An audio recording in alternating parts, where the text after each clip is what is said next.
Bismillahirrahmanirrahim. Ihya'ul Ulum Volume 4.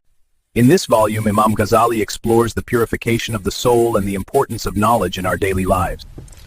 Bismillahirrahmanirrahim. Assalamu alaikum wa rahmatullahi wa barakatuhu. Mazhar-e Noor-e Khuda, Razdar-e Mustafa, Al-Ghazali Bahr-e Ilm-o Agahi-e Bekaran. اب حجت الاسلام امام ابو حامد محمد الغزالی رحمۃ اللہ علیہ، جنہیں عرف عام میں امام محمد الغزالی یا امام غزالی بھی کہا جاتا ہے، ان کی مارکۃ الآراء تصنیف احیاء علوم دین، جس کی 4 جلدیں ہیں اور جس کی ہر جلد 10 چھوٹی کتابوں پر مشتمل ہے، اس حکیمانہ کتاب کی 4تھی اور آخری جلد جو کہ منجیات کے بارے میں ہے، یعنی وہ باطنی اوصاف جو انسان کی نجات، فلاح، حقیقی کامیابی اور سعادت ابدی کا سبب بنتے ہیں، اس 4تھی جلد کی 9ویں کتاب اس آڈیو کتاب کی صورت میں پیش کی جا رہی ہے، جس کا نام ہے کتاب التفکر، یعنی فکر و تدبر کے بیان میں۔ احیاء علوم دین کا اردو ترجمہ مولانا ندیم الواجدی نے کیا ہے اور اس کو دارالاشاعت اردو بازار کراچی پاکستان نے شائع کیا ہے۔ کتاب التفکر، فکر و تدبر کے بیان میں حدیث شریف میں ہے کہ 1 ساعت غور و فکر کرنا سال بھر کی عبادت سے افضل ہے۔ اللہ تعالیٰ نے اپنی کتاب میں فکر و تدبر اور نظر و اعتبار پر کثرت سے زور دیا ہے۔ واضح ہو کہ فکر انوار کی کنجی ہے اور بصیرت کا مبدا ہے، وہ علوم کا جال اور معارف و معانی اور مطالب کے شکار کا ذریعہ ہے۔ عام طور پر لوگ اس کے فضل اور مرتبے سے واقف ہیں، لیکن اس کی حقیقت، ثمرے، مصدر، منبع، طریقے اور کیفیت سے واقف نہیں ہیں، یعنی یہ نہیں جانتے کہ فکر کیسے کرتے ہیں، کس امر میں کرتے ہیں، کیوں کرتے ہیں اور فکر کس لیے مطلوب ہوتا ہے، آیا وہ بذات خود مطلوب ہے یا کسی ثمرے کے لیے مقصود ہے، اگر وہ ثمرے کے لیے ہے تو وہ ثمرہ کیا ہے، علوم ہیں یا احوال یا دونوں۔ ان تمام حقائق کو واضح کرنا ایک امر مہم ہے۔ ہم پہلے فکر کی فضیلت بیان کرتے ہیں، پھر تفکر کی حقیقت بیان کریں گے، اس کے بعد اس کے ثمرات پر گفتگو کریں گے، پھر ان امور پر روشنی ڈالیں گے جن میں فکر کیا جاتا ہے۔ تفکر کی فضیلت اللہ تعالیٰ نے اپنی کتاب عظیم میں بے شمار مواقع پر تدبر اور تفکر کا حکم دیا ہے اور فکر کرنے والوں کی تعریف کی ہے، چنانچہ ارشاد ہے الذین یذکرون اللہ قیاما وقعودا وعلی جنوبہم ویتفکرون فی خلق السماوات والارض ربنا ما خلقت ھذا باطلا۔ پارہ نمبر 4 رکوع نمبر 11 آیت نمبر 191، جن کی حالت یہ ہے کہ وہ لوگ اللہ تعالیٰ کو یاد کرتے ہیں، کھڑے بھی، بیٹھے بھی، لیٹے بھی، اور آسمانوں اور زمین کے پیدا ہونے میں غور کرتے ہیں کہ اے ہمارے پروردگار، آپ نے اس کو لایانی پیدا نہیں کیا۔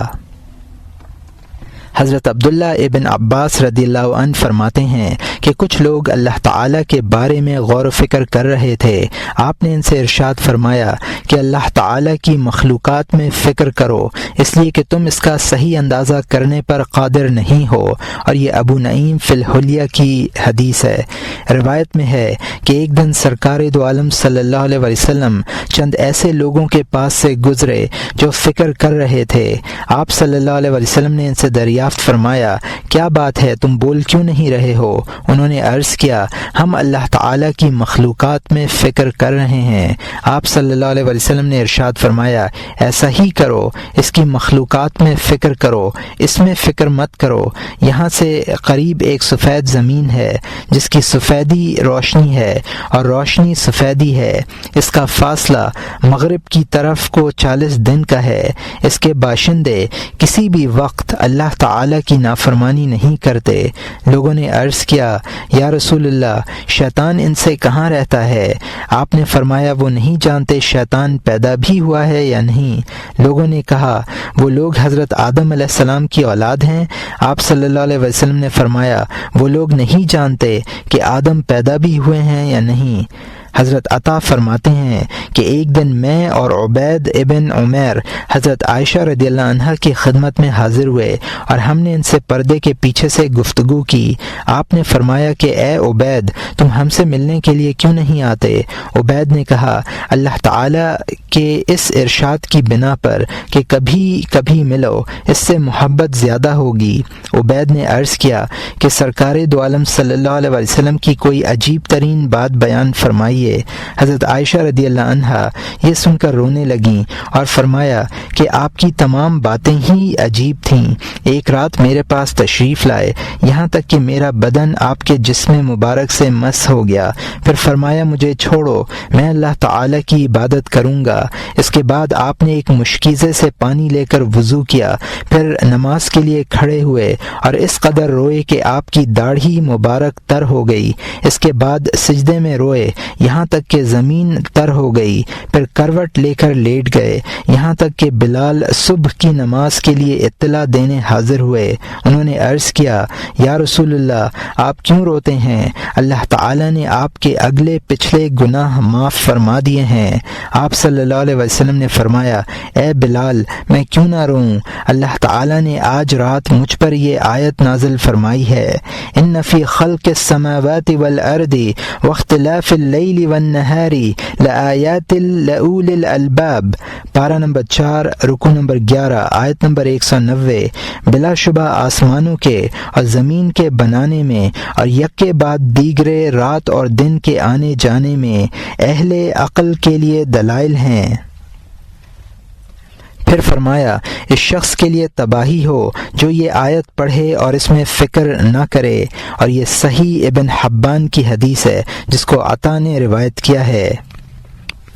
کسی شخص نے اوزاعی رحمۃ اللہ علیہ سے دریافت کیا کہ ان آیات میں تفکر کی حد کیا ہے؟ فرمایا انہیں پڑھنا اور سمجھنا۔ محمد ابن الواسع کہتے ہیں کہ بصرے کا ایک شخص ابو ذر رضی اللہ عنہ کی وفات کے بعد ام ذر کے پاس آیا اور ان سے ابو ذر رضی اللہ عنہ کی عبادت کی کیفیت دریافت کی۔ انہوں نے فرمایا کہ ابو ذر رضی اللہ عنہ دن بھر گھر کے ایک کونے میں بیٹھے فکر کیا کرتے تھے۔ حضرت حسن رضی اللہ عنہ کہتے ہیں کہ 1 ساعت کا فکر رات بھر کی عبادت سے بہتر ہے۔ فضیل ابن عیاض رحمۃ اللہ علیہ کہتے ہیں کہ فکر ایک آئینہ ہے جس میں تو اپنی نیکیاں اور برائیاں دیکھتا ہے۔ حضرت ابراہیم سے کسی نے عرض کیا کہ آپ بہت زیادہ غور و فکر کرتے ہیں۔ انہوں نے فرمایا کہ فکر عقل کا مغز ہے۔ حضرت سفیان ابن عینیہ مثال میں بکثرت یہ شعر پڑھا کرتے تھے، اذا المرء كانت له فکرہ ففی کل شیء له عبرہ، اگر انسان کو فکر میسر ہو تو وہ ہر چیز سے عبرت حاصل کر سکتا ہے۔ طاؤس فرماتے ہیں کہ حواریین نے حضرت عیسیٰ علیہ السلام سے عرض کیا کہ یا روح اللہ، آج روئے زمین پر کوئی شخص آپ جیسا بھی ہے؟ فرمایا ہاں، وہ شخص میری طرح ہے جس کی گفتگو ذکر ہو، جس کا سکوت فکر ہو اور جس کی نظر عبرت ہو۔ حضرت حسن رضی اللہ عنہ فرماتے ہیں کہ جس کے کلام میں حکمت نہ ہو وہ لغو ہے، جس کے سکوت میں فکر نہ ہو وہ سہو ہے، اور جس کی نظر میں عبرت نہ ہو وہ لہو ہے۔ اللہ تعالیٰ کا ارشاد ہے سأصرف عن آیاتی الذین یتکبرون فی الارض بغیر الحق، پارہ نمبر 9 رکوع نمبر 7 آیت نمبر 146۔ میں ایسے لوگوں کو اپنے احکام سے برگشتہ ہی رکھوں گا جو دنیا میں تکبر کرتے ہیں جس کا ان کو کوئی حق حاصل نہیں ہے۔ اس آیت کی تفسیر میں حضرت حسن بصری رحمۃ اللہ علیہ نے ارشاد فرمایا کہ میں ان کے دلوں کو فکر سے باز رکھتا ہوں۔ حضرت ابو سعید الخدری رضی اللہ عنہ روایت کرتے ہیں کہ سرکار دو عالم صلی اللہ علیہ وسلم نے ارشاد فرمایا کہ آنکھوں کو عبادت میں سے ان کا حصہ دو۔ لوگوں نے عرض کیا آنکھوں کا عبادت میں کیا حصہ ہے؟ فرمایا قرآن کریم میں دیکھنا، اس میں غور و فکر کرنا اور اس کے عجائبات سے عبرت حاصل کرنا۔ اور یہ ابن اب دنیا کی حدیث ہے۔ ایک عورت جو مکہ مکرمہ کے قریب واقع ایک جنگل میں رہا کرتی تھی کہتی تھی کہ اگر متفکرین کے قلوب اپنے فکر کے ذریعے اس خیر کا مشاہدہ کر لیں جو آخرت کے حجابوں میں ان کے لیے مخفی ہے تو دنیا کی کوئی لذت ان کے لیے معاف نہ ہو اور نہ دنیا میں ان کی آنکھ کو قرار ہو۔ حضرت لقمان علیہ السلام دیر تک تنہائی میں بیٹھے رہتے، ان کا آقا ان کے پاس آتا اور کہتا کہ تو ہمیشہ تنہا بیٹھا رہتا ہے، اگر لوگوں کے ساتھ بیٹھے تو کچھ دل لگے۔ حضرت لقمان جواب دیتے کہ دیر تک تنہا بیٹھنے سے اچھی طرح فکر کرنے کا موقع ملتا ہے اور طول فکر سے جنت کی طرف رہنمائی ہوتی ہے۔ وہاب ابن منبہ رحمۃ اللہ علیہ کہتے ہیں کہ جس شخص نے بھی دیر تک فکر کیا اس نے علم حاصل کیا، اور جس نے علم حاصل کیا اس نے عمل کیا۔ حضرت عمر ابن عبدالعزیز فرماتے ہیں کہ اللہ تعالیٰ کی نعمتوں میں فکر کرنا افضل عبادت ہے۔ ایک دن عبداللہ ابن المبارک نے سہل ابن علی سے پوچھا کہ کہاں تک پہنچے؟ وہ اس وقت خاموش بیٹھے فکر کر رہے تھے۔ انہوں نے جواب دیا صراط تک۔ بشر کہتے ہیں کہ اگر لوگ اللہ تعالیٰ کی عظمتوں میں غور کریں تو کبھی اس کی نافرمانی کے مرتکب نہ ہوں۔ حضرت عبداللہ ابن عباس رضی اللہ عنہ کہتے ہیں فکر کے ساتھ 2 معتدل رکعتیں بے دلی کے ساتھ تمام رات کے قیام سے افضل ہیں۔ ابو شریح کہیں جا رہے تھے، اچانک راستے میں ایک جگہ بیٹھ گئے اور منہ پر چادر ڈال کر رونے لگے۔ لوگوں نے پوچھا کیوں روتے ہو؟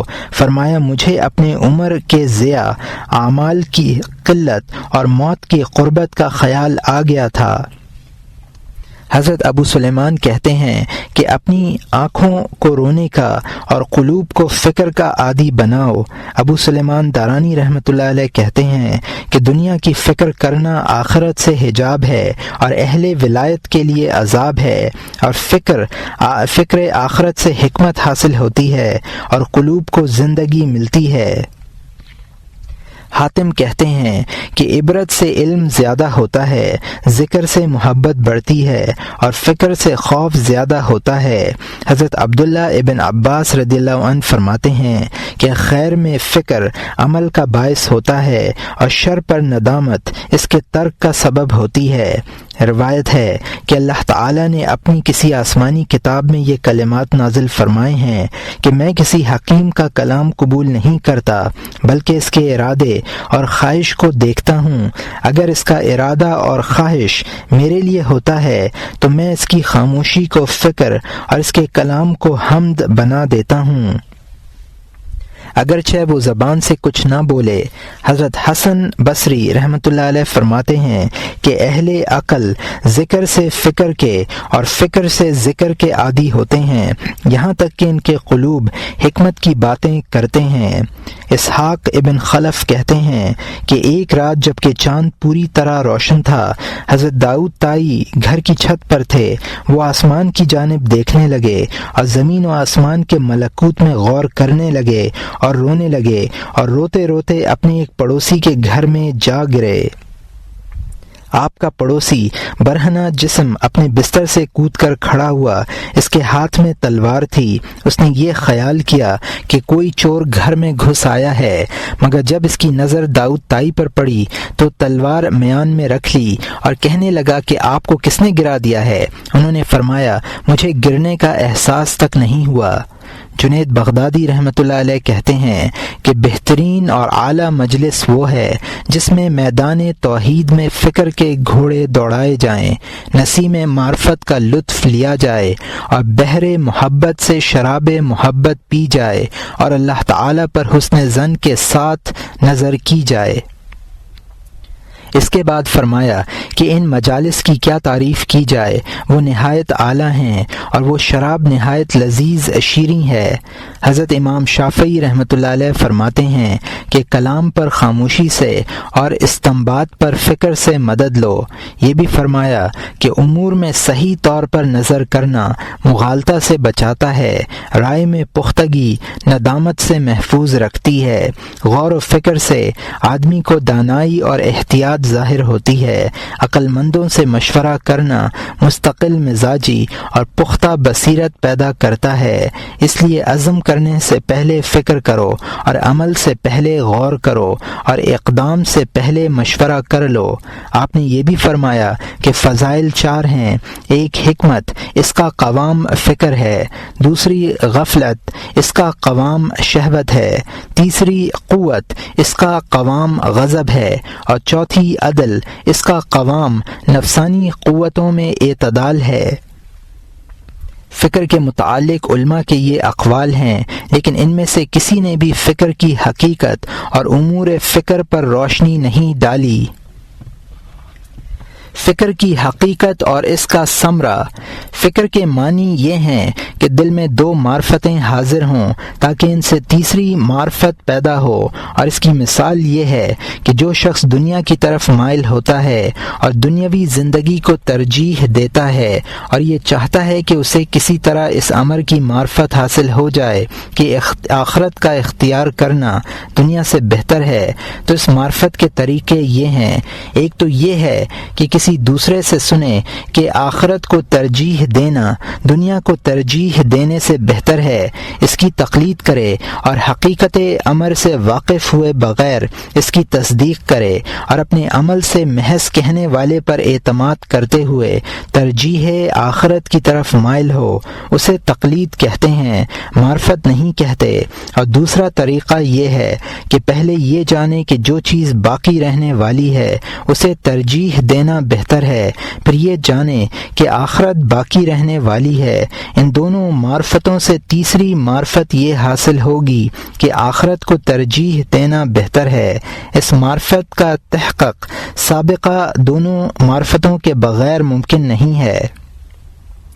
ان دونوں معرفتوں کا قلب میں اس لیے حاضر کرنا کہ ان سے تیسری معرفت حاصل ہوگی۔ تفکر، اعتبار تذکر، نظر، تأمل اور تدبر کہلاتا ہے۔ جہاں تک تدبر، تأمل، تفکر کا سوال ہے، یہ ایک ہی معنی کے لیے مختلف الفاظ ہیں، اور تذکر، اعتبار اور نظر کے معانی الگ الگ ہیں، اگرچہ مسمی ایک ہے، جیسے صارف، محنت اور سیف کا اطلاق ایک ہی چیز پر ہوتا ہے، لیکن اعتبارات مختلف ہوتے ہیں۔ چنانچہ صارم اس تلوار کو کہتے ہیں جو کاٹنے والی ہو، اور محنت اس تلوار کو جو ہندوستان میں بنی ہو، اور سیف مطلق تلوار کو کہتے ہیں، کوئی زائد امر اس سے سمجھا نہیں جاتا۔ اسی طرح لفظ اعتبا کا اطلاق ان 2 معرفتوں پر اس لحاظ سے ہوتا ہے کہ ان سے تیسری معرفت تک پہنچا جائے، اور اگر تیسری معرفت تک پہنچنا ممکن نہ ہو بلکہ دونوں معرفتوں پر ٹھہر جائے تو اسے تذکر کہتے ہیں، اعتبار نہیں کہتے۔ اور نظر و تفکر کا اطلاق اس اعتبار سے ہوتا ہے کہ آدمی میں تیسری معرفت کی طلب ہو۔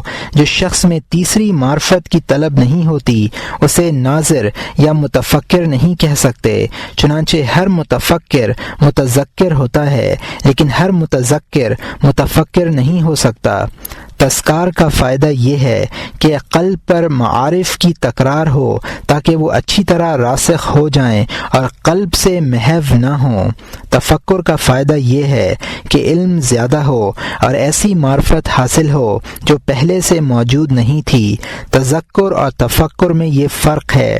جب معارف قلب میں جمع ہو جاتے ہیں اور ایک مخصوص ترتیب کے ساتھ ترکیب پاتے ہیں تو ان سے ایک اور معرفت حاصل ہوتی ہے، یعنی ایک معرفت دوسری معرفت کا ثمرہ ہوتی ہے، اور جب وہ نئی معرفت کسی دوسری معرفت کے ساتھ ملتی ہے تو اس سے ایک اور ثمرہ حاصل ہوتا ہے۔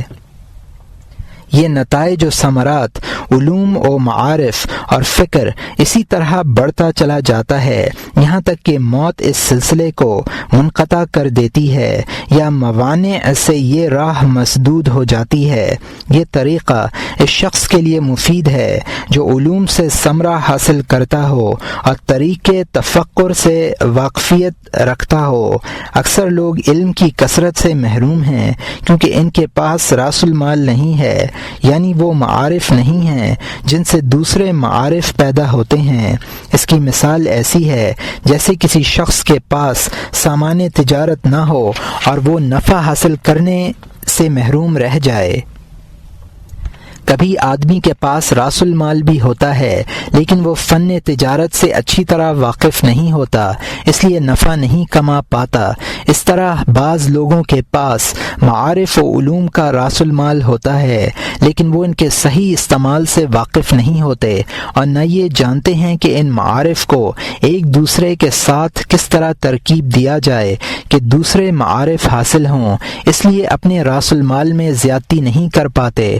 راس المال کو استعمال کرنے کا طریقہ اور ایک معرفت سے دوسری معرفت اخذ کرنے کا طریقہ بھی نور الہی کے ذریعے دل میں فطری طور پر منکشف ہو جاتا ہے، جیسے انبیاء علیہم الصلاۃ والسلام پر منکشف تھا، لیکن یہ صورت اب بہت کمیاب اور نادر الوقوع ہے اور کبھی مشق کرنے اور سیکھنے سے آ جاتا ہے۔ عام طور پر یہی صورت پائی جاتی ہے۔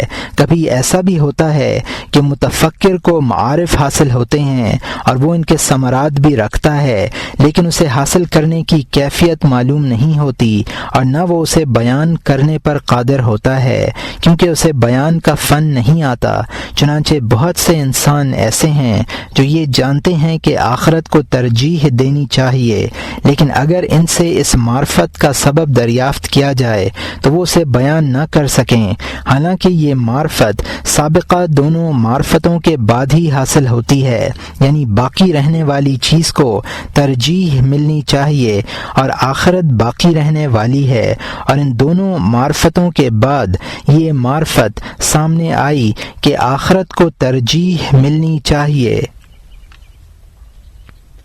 فکر کے ثمرات۔ خلاصہ کلام یہ ہے کہ فکر کے معنی دل میں دو معرفتوں کا حاضر کرنا ہے تاکہ ان سے تیسری معرفت حاصل ہو۔ فکر کے ثمرات علوم، احوال اور اعمال تینوں ہی ہو سکتے ہیں لیکن اس کا خاص ثمرہ صرف علم ہی ہے۔ ہاں، جب علم قلب میں حاصل ہوتا ہے تو قلب کی حالت بدل جاتی ہے اور جب قلب کی حالت بدلتی ہے تو جوارح کے اعمال بھی بدل جاتے ہیں۔ گویا عمل حال کے تابع ہے اور حال علم کے تابع ہے اور عمل اور علم فکر کے تابع ہے۔ فکر ہی تمام خیرات کا مبدا اور ان کی کنجی ہے اور اس سے فکر کی فضیلت بھی واضح ہوتی ہے اور یہ بھی معلوم ہوتا ہے کہ فکر ذکر سے افضل ہے کیونکہ فکر میں ذکر بھی ہے اور ذکر سے زائد بھی ہے، تاہم ذکر قلب عمل جوارح سے بہتر ہے، بلکہ اشرف ترین عمل وہ ہوتا ہے جس میں عمل بھی ہو۔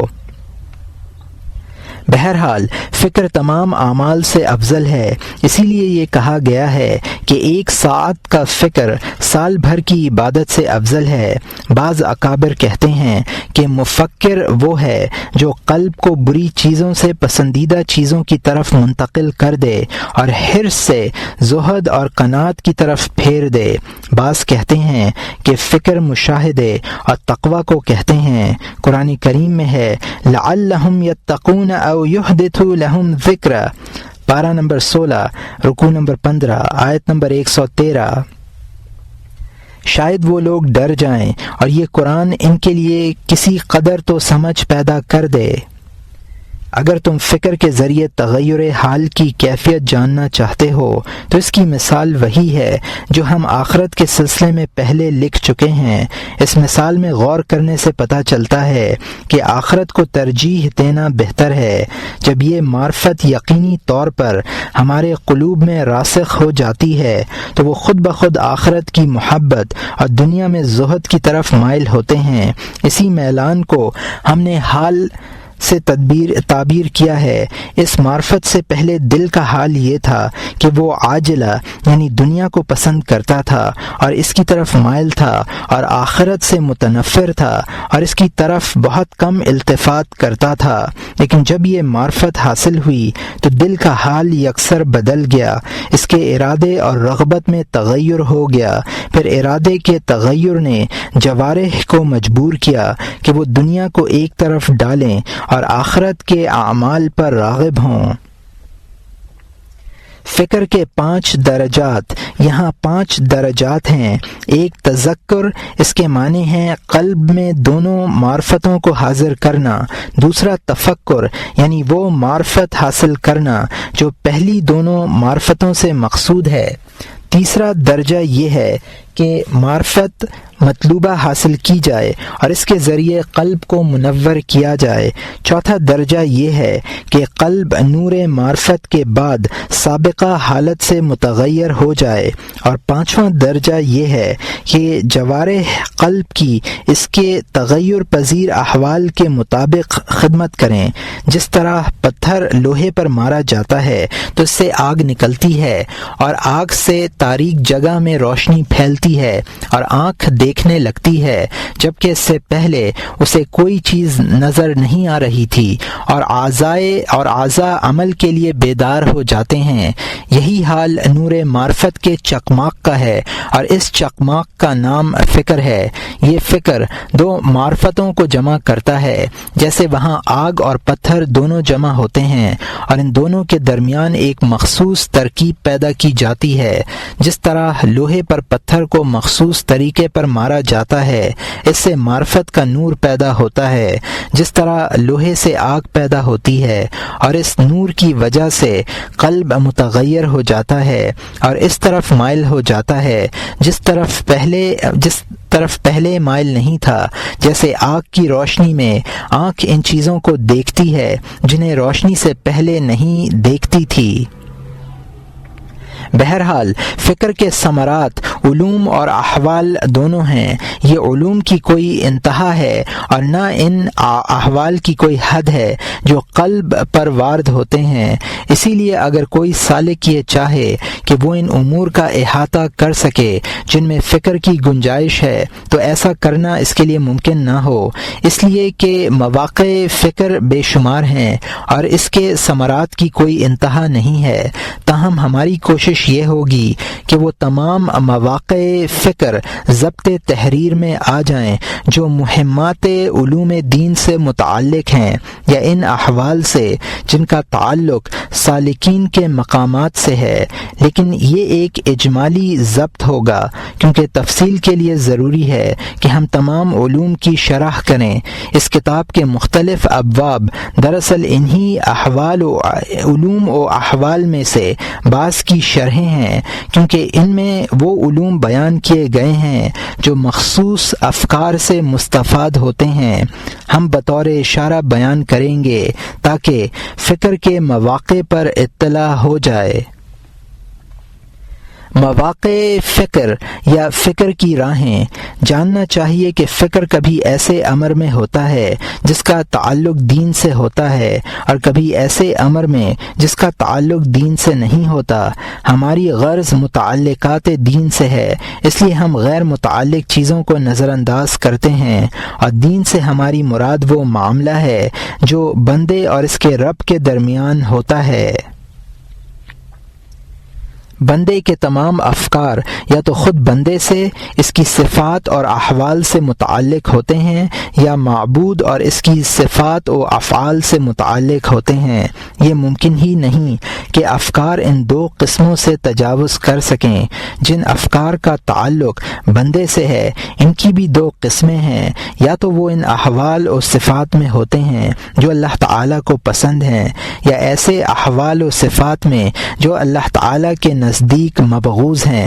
ان دونوں قسموں کے علاوہ کسی میں فکر کی حاجت ہی نہیں ہے، اور جن افکار کا تعلق اللہ تعالی سے ہے یا تو وہ اس کی ذات و صفات اور اسماء حسنہ میں ہوتے ہیں، یا اس کے افعال، ملک و ملکوت اور زمین و آسمان اور ان چیزوں میں ہوتے ہیں۔ گویا فکر ان چار قسموں میں منحصر ہے۔ اس کی کیفیت ذیل کی مثال سے بخوبی واضح ہو سکتی ہے۔ جو لوگ اللہ تعالیٰ کی طرف چل رہے ہیں اور اس کی ملاقات کے مشتاق ہیں، ان کا حال عشاق کے حال سے زیادہ مشابہ ہے۔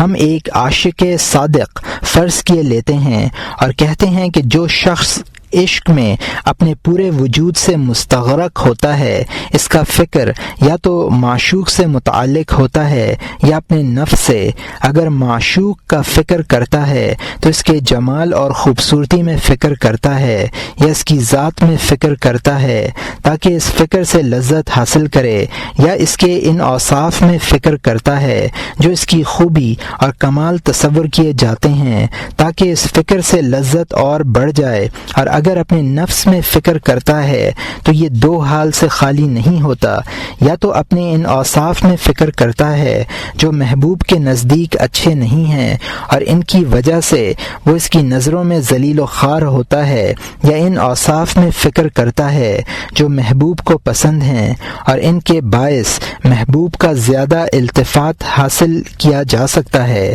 ان امور کے علاوہ کسی امر میں فکر کرنا عشق سے خارج ہے اور نقصان کا باعث ہے، اس لیے کہ عاشق صادق وہ ہے جو معشوق کی محبت میں پوری طرح ڈوبا رہے یہاں تک کہ اس کے دل میں کسی دوسرے خیال و فکر کی گنجائش ہی باقی نہ رہے۔ اللہ تعالی کے عاشق کو بھی ایسا ہی ہونا چاہیے، اس کی نظر و فکر بھی محبوب سے متجاوز نہ ہونی چاہیے۔ پہلی قسم متعلقات نفس۔ جب تک بندے کا فکر مذکورہ بالا چاروں قسموں میں منحصر رہتا ہے، وہ محبت کے مقتضی سے جدا نہیں ہوتا۔ اب ہم ان چاروں قسموں کا الگ الگ جائزہ لیتے ہیں۔ پہلے قسم اول پر نظر ڈالیے، یعنی اپنے نفس کے احوال اور صفات میں فکر کرنا تاکہ اچھے اور برے میں تمیز کر سکے۔ اس فکر کا تعلق علم معاملہ سے ہے جو اس کتاب میں مقصود ہے، اور دوسری قسم کا تعلق علم مکاشفہ سے ہے۔ پھر وہ تمام امور جو اللہ تعالیٰ کے نزدیک پسندیدہ یا ناپسندیدہ ہوں دو طرح کے ہیں، ظاہری جیسے طاعات اور معاصی، اور باطنی جیسے نجات دینے والی یا ہلاک کرنے والی صفات۔ ان کا محل قلب ہے۔ اس کی تفصیل ہم نے احیاء علوم کی 3 اور 4 جلد میں کی ہے۔ پھر طاعات اور معاصی میں سے بعض وہ ہیں جن کا تعلق انسان کے 7 اعضاء سے ہے، اور بعض کا تعلق پورے بدن سے ہے، جیسے میدان جنگ سے فرار، والدین کی نافرمانی، حرام جگہ پر رہنا۔ جو باتیں اللہ تعالیٰ کو ناپسند ہیں، ان میں 3 طرح سے فکر کرنا چاہیے۔ ایک تو اس طرح کہ یہ باتیں اللہ تعالیٰ کو ناپسند ہیں یا نہیں۔ بسا اوقات آدمی پر کسی چیز کی کراہت ایک دم واضح نہیں ہوتی، بلکہ دقت نظر سے کام لینا پڑتا ہے۔ دوسرا فکر یہ کرے کہ اگر یہ امور اللہ کے نزدیک مکروہ ہیں تو ان سے بچنے کا طریقہ کیا ہے، اور تیسرا فکر یہ کہ اس مکروہ کے ساتھ وہ فی الحال متصف ہے کہ اسے چھوڑ دے، یا مستقبل میں متصف ہونے والا ہے کہ اس سے باز رہے، یا ماضی میں رہ چکا ہے کہ اس کی تلافی کرے۔ اسی طرح محبوب چیزوں میں بھی 3 طرح سے فکر کرنا چاہیے۔ اگر ان تمام قسموں کو جمع کیا جائے تو فکر کی راہیں 100 سے تجاوز کر جاتی ہیں، اور بندہ کو ان سب میں یا ان میں سے اکثر میں فکر کی ضرورت پڑتی ہے۔ ان قسموں کا الگ الگ جائزہ لینا طوالت طلب ہے۔ ہم نے اس قسم کو 4 انواع میں منحصر کر دیا ہے: طاعات معاصی، مہلک صفات، طاعات معاصی، مہلک صفات، اور نجات دینے والی صفات۔ ہم ہر نوع میں ایک مثال ذکر کریں گے تاکہ مرید ان پر تمام اقسام کو قیاس کر سکے اور اس پر فکر کا دروازہ وا ہو سکے اور اس کا میدان وسیع ہو سکے۔ نوع اول معاصی، انسان کو چاہیے کہ وہ ہر روز صبح کو اپنے ساتوں اعضاء پر تفصیلی اور باقی جسم میں اجمالی تفتیش کرے۔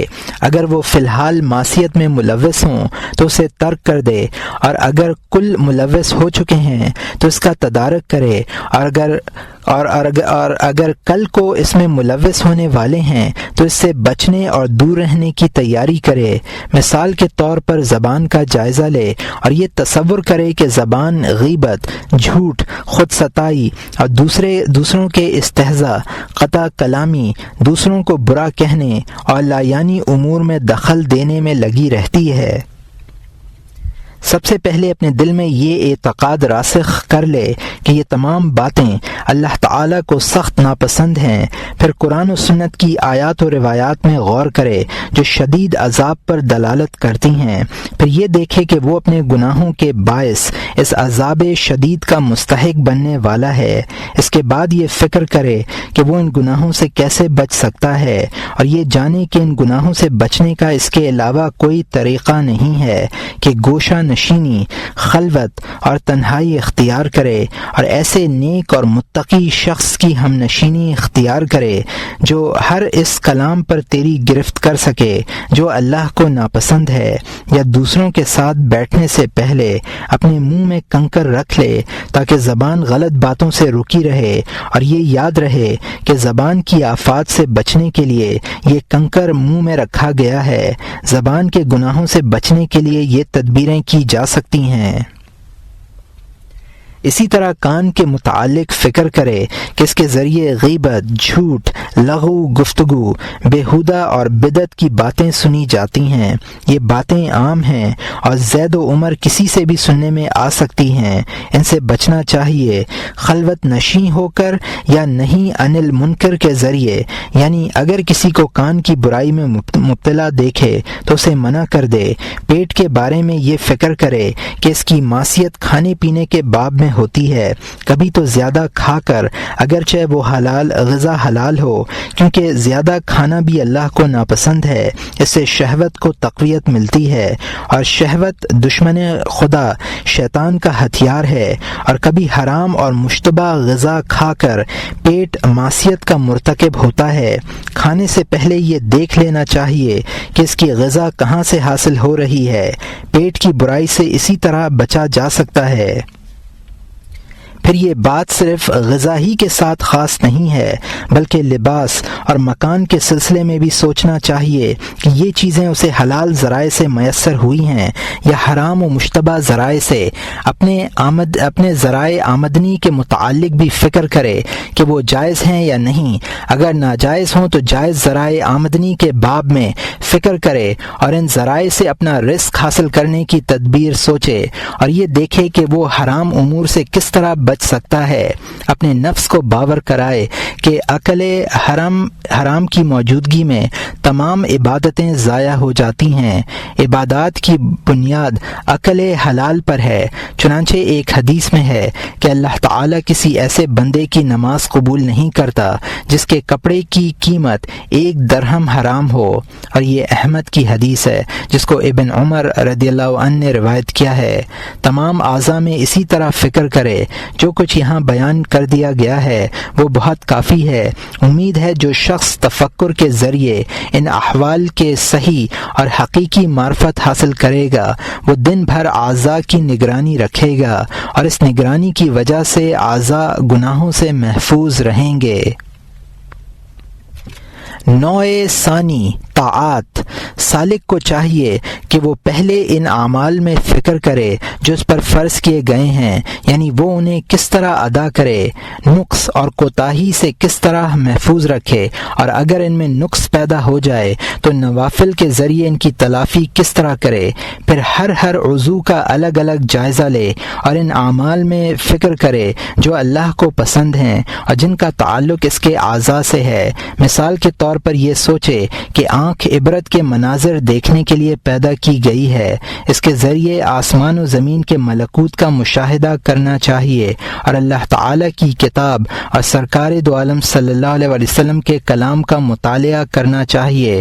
میں اس پر قادر ہوں کہ آنکھ کو کتاب اللہ اور سنت رسول اللہ کے مطالعے میں مشغول کر سکوں، پھر میں ایسا کیوں نہیں کرتا؟ میں اس پر بھی قادر ہوں کہ فلاں اطاعت گزار بندے کو تعظیم کی نظروں سے دیکھوں اور اس کے دل میں خوشی پیدا کروں، اور اس پر بھی قادر ہوں کہ فلاں فاسق کو حقارت کی نظر سے دیکھوں اور اس طرح اسے معصیت سے باز رکھنے کی کوشش کروں، پھر میں ایسا کیوں نہیں کرتا؟ اسی طرح اپنے کانوں کے متعلق یہ کہے کہ میں ان کے ذریعے مظلوم کی فریاد بھی سن سکتا ہوں، حکمت، علم اور قرأت و ذکر بھی سننے پر قادر ہوں، پھر میں کیوں سے انہیں بیکار کیے ہوئے ہوں؟ اللہ نے مجھے کانوں کی نعمت اس لیے دی ہے کہ میں انہیں نیکی کا ذریعہ بنا کر اس نعمت پر اس کا شکر ادا کروں، لیکن میں انہیں ضائع یا معطل کر کے کفران نعمت کرتا ہوں۔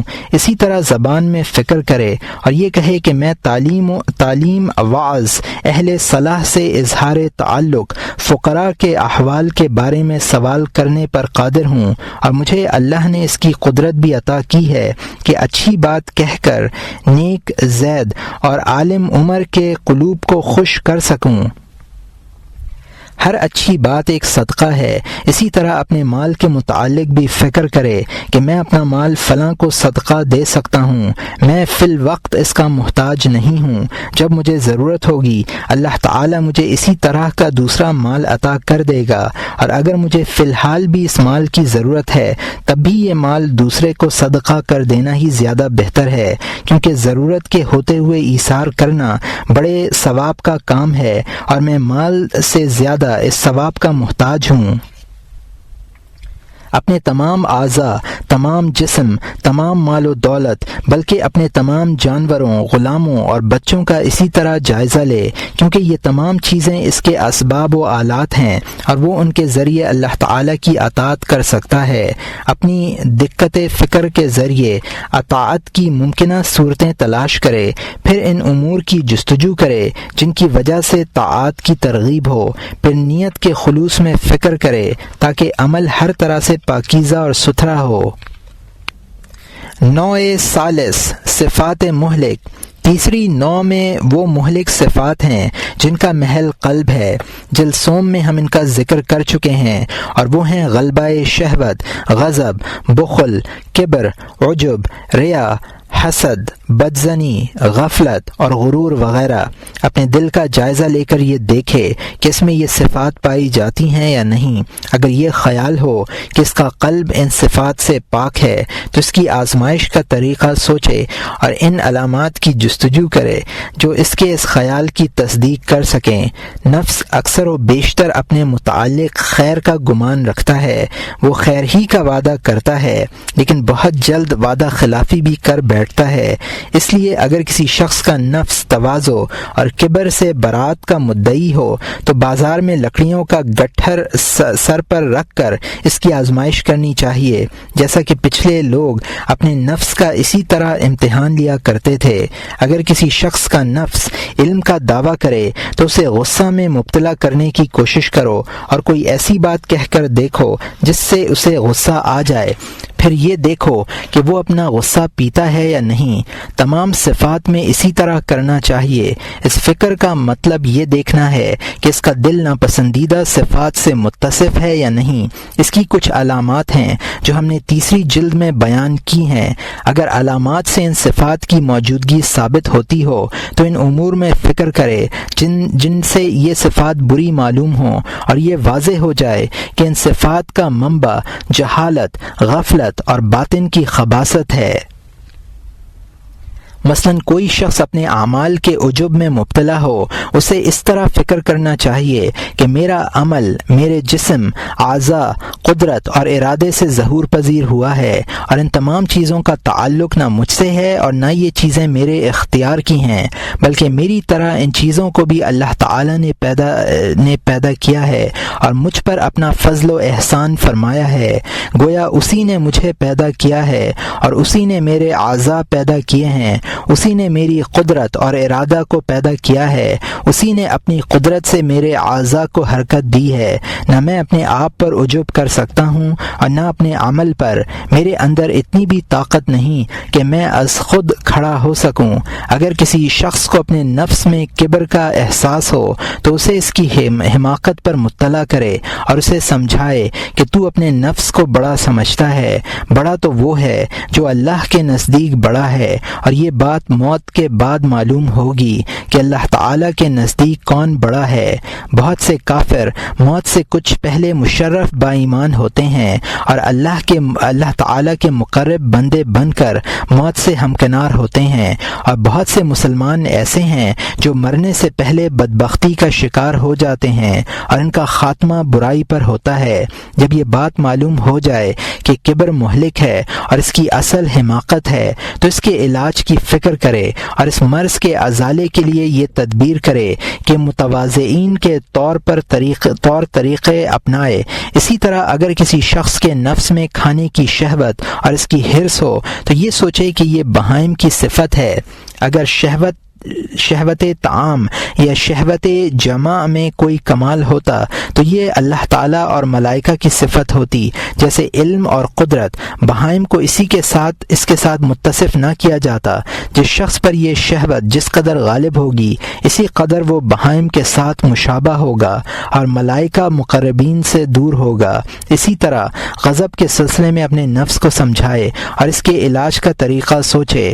ہم نے یہ تمام باتیں متعلقہ ابواب میں بیان کر دی ہیں۔ جو شخص اپنا دامن فکر وسیع کرنا چاہے اسے ان ابواب کا مطالعہ کرنا چاہیے۔ نوع رابعہ صفات منجیہ۔ نجات دینے والی صفات ہیں توبہ، گناہوں پر ندامت، مصائب پر صبر، نعمتوں پر شکر، خوف، رجا، زہد فی الدنیا، اخلاص، اطاعت میں صدق، اللہ کی محبت، اس کی تعظیم، اس کے افعال پر رضا، شوق، خضوع اور تواضع۔ یہ تمام صفات ہم نے اس جلد میں بیان کی ہیں اور ان صفات کے اسباب و علامات پر بھی روشنی ڈالی ہے۔ بندہ کو چاہیے کہ وہ ہر روز اپنے دل پر نظر ڈالے اور یہ دیکھے کہ اللہ تعالی سے قریب تر کرنے والی صفات میں سے کون سی صفت کی اسے ضرورت ہے۔ اگر یہ معلوم ہو جائے کہ اسے فلاں صفت کی ضرورت ہے تو یہ سوچے کہ یہ صفات احوال ہیں اور احوال علوم کا ثمرہ ہوتے ہیں اور علوم افکار کا۔ چنانچہ اگر وہ اپنے نفس کے لیے توبہ اور ندامت کے احوال کا ارادہ کرے تو پہلے اپنے گناہوں کا جائزہ لے، ان میں فکر کرے اور نفس پر ان سب کو مجتمع کر دے اور دل میں ان کو بڑا جانے۔ پھر اس وعید اور تشدید پر نظر ڈالے جو گناہوں کے سلسلے میں شریعت میں وارد ہوئی ہیں اور اپنے دل میں یہ یقین رکھے کہ وہ اللہ تعالیٰ کی ناراضگی مول لینے والا ہے۔ یہ فکر اس وقت تک کرے جب تک دل میں ندامت کا حال پیدا نہ ہو جائے، اور اگر دل میں شکر کا حال پیدا کرنا چاہے تو پہلے اللہ تعالیٰ کے احسانات اور اس کے انعامات کا مطالعہ کرے اور یہ سوچے کہ اللہ نے اس کے گناہوں پر اپنا ستر جمیل ڈالے رکھا ہے۔ اس فکر کی تشریح ہم نے کتاب الشکر میں کی ہے، وہاں مطالعہ کرنا چاہیے۔ جب محبت اور شوق کا حال پیدا کرنا چاہتا ہو تو اللہ کے جلال و جمال اور عظمت و کبریائی میں فکر کرے اور وہ اس طرح پہلے اللہ تعالیٰ کی عجیب و غریب حکمتوں پر نظر ڈالے اور اس کی عمدہ صفتوں کو دیکھے، پھر اس کے جلال و جمال میں غور کرے۔ کتاب الفکر کے دوسرے باب میں اس موضوع پر کچھ روشنی ڈالی جائے گی۔ خوف کا حال پیدا کرنا ہو تو پہلے اپنے ظاہری اور باطنی گناہوں پر نظر ڈالے، پھر موت اور ما بعد الموت کے واقعات و مناظر میں فکر کرے کہ موت سے پہلے سکرات موت طاری ہوتے ہیں، مرنے کے بعد منکر نکیر کے سوالات کا سامنا کرنا پڑے گا، قبر کے عذاب، اس کے سانپ بچھوؤں اور کیڑوں مکوڑوں کے بارے میں سوچے، پھر سور پھونکا جائے گا اور محشر برپا ہوگا، اس دن کی دہشت اور حساب کتاب کی شدت کے متعلق فکر کرے، وہاں ذرہ ذرہ کے بارے میں مواخذہ ہوگا، اس کے بعد پل صراط سے گزارا جائے گا جو بال سے زیادہ باریک اور تلوار سے زیادہ تیز ہے، اس پر سے گزرنے میں یہ خطرہ ہے کہ اگر بائیں طرف کو گرا تو سیدھا دوزخ میں جائے گا اور دائیں طرف کو گیا تو جنت والوں میں سے ہوگا۔ قیامت کے احوال کے بعد جہنم کا تصور کرے کہ اس کے مختلف طبقات ہیں، ان میں گناہگاروں اور نافرمانوں کے لیے گرز، توق و سلاسل اور پیپ اور مختلف قسم کے عذاب ہیں۔ مزید برآں فرشتوں کی خوفناک اور دہشت زدہ کرنے والی صورتیں ہیں۔ یہ فرشتے دوزخیوں کی کھالیں بدلنے پر مامور ہیں جب وہ گل سڑ جاتی ہیں۔ اگر کوئی دوزخ سے نکلنا چاہے گا تو وہ فرشتے اسے پھر اندر دھکیل دیں گے اور دور کھڑے ہو کر اس کی چیخیں اور آہو بکا کی آواز سنیں گے، آہو بکا کی آواز سنیں گے۔ دوزخ کے متعلق قرآن کریم نے جو کچھ بیان کیا ہے وہ ذہن میں حاضر کرے۔ اگر رجا کا حال پیدا کرنا ہو تو جنت کی نعمتوں، راحتوں، باغوں، درختوں، نہروں، حوروں اور غلاموں کے متعلق سوچے کہ وہاں کی ہر نعمت لازوال اور ہر آسائش ابدی ہے۔ اس فکر کا یہی طریقہ ہے کہ جس سے دل میں عمدہ احوال پیدا ہوتے ہیں اور وہ صفات ذمیمہ سے پاک ہوتا ہے۔ ہم نے ان احوال میں سے ہر حال پر الگ الگ گفتگو کی ہے، اس سے تفصیل فکر پر مدد لی جا سکتی ہے۔ اگر کوئی شخص ان تمام احوال کو کسی ایک مجموعہ کتاب میں دیکھنے کا خواہاں ہو تو اسے قرآن کریم کی تلاوت کرنی چاہیے۔ اس سے زیادہ کوئی کتاب جامع اور نفع دینے والی نہیں ہے، اس میں تمام مقامات اور حالات کا ذکر ہے۔ یہ کتاب لوگوں کے لیے شفا ہے کیونکہ اس میں وہ تمام باتیں ہیں جن سے خوف، رجا، صبر، شکر، محبت، شوق اور دوسرے احوال پیدا ہوتے ہیں اور جو انسان کو اوصاف ذمیمہ سے روکتی ہیں۔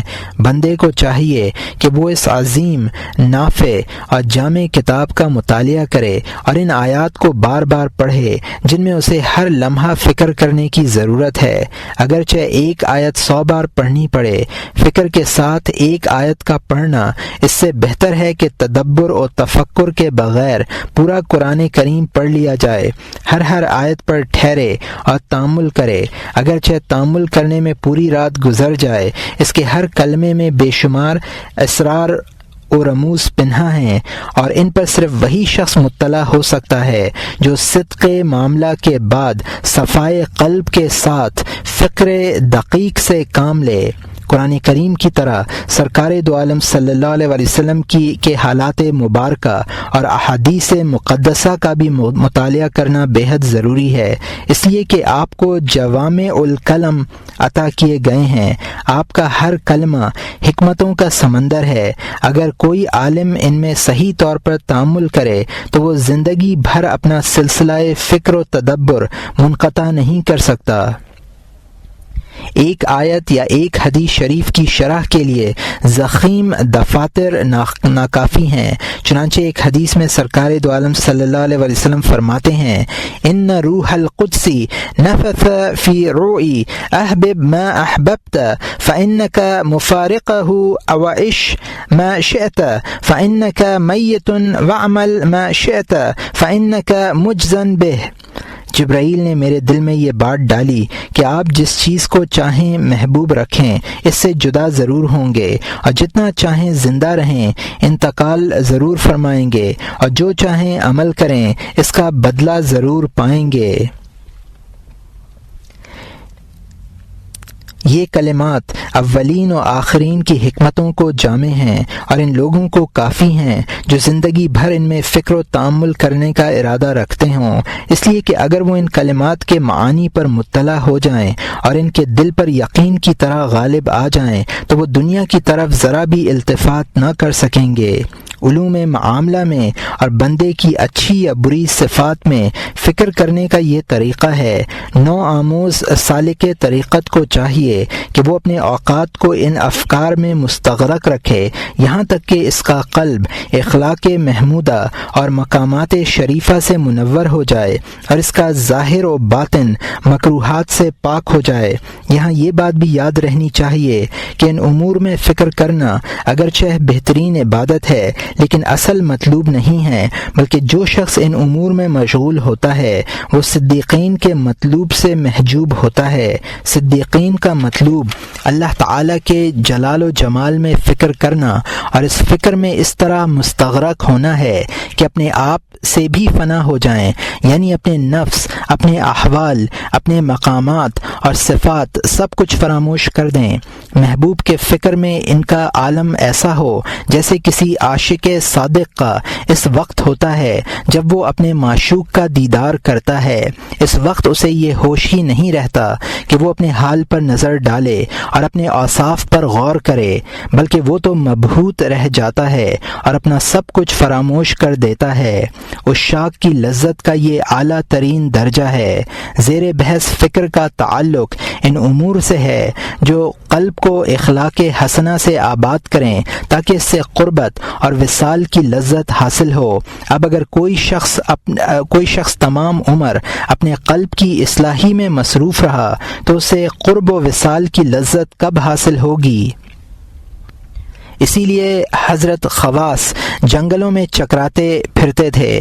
ایک مرتبہ حسین ابن منصور نے ان سے پوچھا کہ تم کس حال میں ہو؟ انہوں نے کہا میں اپنا حال اچھا بنانے کے لیے جنگلوں میں گھومتا پھرتا ہوں۔ حسین ابن منصور نے فرمایا کہ تم نے اپنی تمام عمر باطن کی اصلاح میں ضائع کر دی، توحید میں فنا کا درجہ کب حاصل کرو گے؟ اس سے معلوم ہوا کہ واحد برحق میں فنا ہو جانا ہی طالبین کا اصل مقصود اور صدیقین کی لذت کا منتہی ہے۔ مہلک صفات سے بچنے کا عمل ایسا ہے جیسے کوئی عورت نکاح کی عدت گزار کر آزاد ہو جائے، اور نجات دلانے والی صفات اختیار کرنے اور اطاعت کرنے کا عمل ایسا ہے جیسے کوئی عورت اپنے خاوند کے استقبال کے لیے تیار ہو، ہاتھ منہ دھوئے، بال سنوارے تاکہ اپنے شوہر سے ملنے کے قابل ہو جائے۔ اب اگر وہ تمام عمر غیر کے نطفے سے رحم کی صفائی اور چہرے کی آرائش میں مصروف رہی تو اپنے شوہر سے کب ملے گی؟ طریق دین کو بھی اسی طرح سمجھنا چاہیے، بشرط یہ کہ تم میں ہم نشینی کی صلاحیت ہو، اور اگر تم کسی شریر غلام کی طرح ہو کہ وہ زجر و توبیخ اور مار پیٹ کے بغیر اطاعت نہیں کرتا تو اپنے بدن پر اعمال کی مشقت مت ڈالو، اس لیے کہ تمہارے اور قلب کے درمیان ایک دبیس پردہ حائل ہے۔ اعمال سے تم صرف جنت کے مستحق بن سکتے ہو، لیکن اس منصب کے اہل دوسرے ہیں جسے ہم نشین کہتے ہیں۔ بندے اور اس کے رب کے درمیان جو علوم معاملہ ہیں ان میں فکر کا طریقہ وہ ہے جو گزشتہ سطور میں مذکور ہوا۔ سالک کو چاہیے کہ وہ اسے اپنا دستور بنا لے اور صبح و شام اس پر عمل کرے، اور ہر وقت اپنے نفس پر اور ان صفات پر جو اللہ تعالی سے دور کرتی ہیں اور ان احوال پر جو اللہ سے قریب کرتے ہیں غافل نہ رہے، بلکہ ہر مرید کو اپنے پاس ایک کاپی رکھنی چاہیے جس میں تمام اچھی بری صفات، تمام معاصی اور طاعات درج ہوں، اور وہ ہر دن ان پر نظر ڈال کر اپنے نفس کی آزمائش کیا کرے۔